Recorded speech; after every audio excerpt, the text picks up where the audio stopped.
வெண்பருத்தி நூலெடுத்து வாய் வெடிச்ச பூவெடுத்து நான் அணிஞ்சிட தொடுத்து வச்ச நடினமான மாலை இது.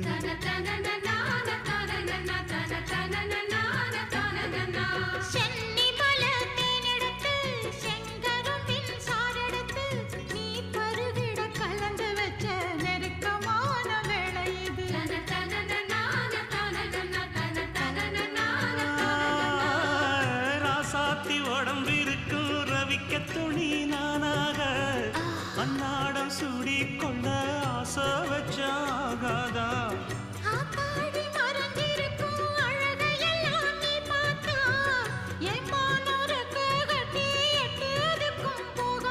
அடிச்சீனி சக்கரையே எட்டி நீயும் நிக்கிறியே நான் ஏங்கி ஏங்கி பார்க்கிறப்போ ராமி